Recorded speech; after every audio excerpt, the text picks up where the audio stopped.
कैमरों की फ्लैशलाइट चलती हैं। शोर इतना तेज कि सच्चाई दबने लगे। सड़क पर कुचल दी गई औरतों के बारे में क्या कहना है आपका? क्या आपको जरा भी पछतावा है? सवाल नहीं, सीधे वार हो रहे हैं। भीड़ को जवाब नहीं चाहिए, उन्हें किसी को दोषी बनाना है। इसी बीच एक आवाज़ कांपते हुए लेकिन साफ सुनाई देती है, बस कीजिए, मेरे पिता ने कुछ नहीं किया। लेकिन मीडिया रुकने वालों में से नहीं। अगला सवाल और भी जहरीला। जिसने आपकी माँ की जिंदगी बर्बाद की, उसे आप कैसी सज़ा देना चाहेंगे? आर्या आगे आता है। चेहरे पर दर्द है, आंखों में आग।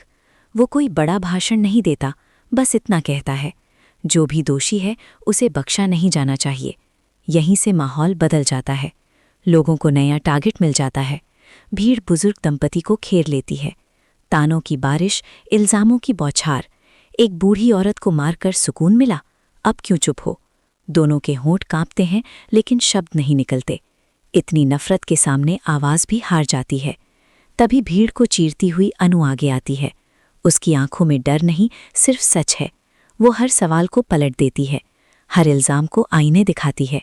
लोग चुप होने लगते हैं क्योंकि पहली बार उन्हें जवाब मिल रहा है।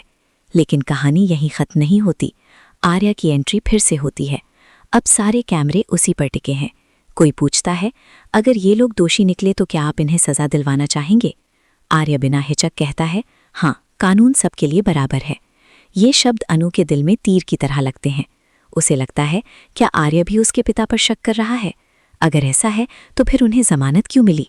उधर पुलिस स्टेशन में हालात और बिगड़ते हैं। मानसी ड्रामा करती है, हदें पार करती है। वो सिर्फ इल्ज़ाम नहीं लगाती, वो चरित्र पर हमला करती है। लालच, स्वार्थ, बदनामी सब कुछ उछाल देती है। अनु खुद को अकेला महसूस करती है। लेकिन तभी आर्या आगे बढ़ता है। उसकी आवाज़ सख्त है, साफ है, अब और नहीं, यहाँ से चली जाओ। मानसी पीछे हटती है लेकिन जाते जाते जहर छोड़ जाती है। अनु टूट जाती है। उसे डर सताने लगता है, अगर आर्या ने भी साथ छोड़ दिया तो अब क्या बचेगा? और तभी एक बड़ा मोड़ आता है। आर्या खुद केस से हाथ खींच लेता है। कागज़ों पर दस्तखत होते हैं। गोपाल को आज़ादी मिलती है। भीड़ छट जाती है। पुलिस स्टेशन खाली होने लगता है। लेकिन आर्या वहीं रुक जाता है। वो गोपाल से कहता है, अगर आपको एतराज़ ना हो तो मैं अनु से अकेले में बात करना चाहता हूँ। गोपाल और पुष्पा चुपचाप चले जाते हैं। अब वहाँ सिर्फ 2 लोग हैं और एक अधूरा सच। आर्या अनु की तरफ देखता है और कहता है, मुझे 48 घंटे दो, सिर्फ 48 घंटे। असली गुनहगार खुद सामने आ जाएगा।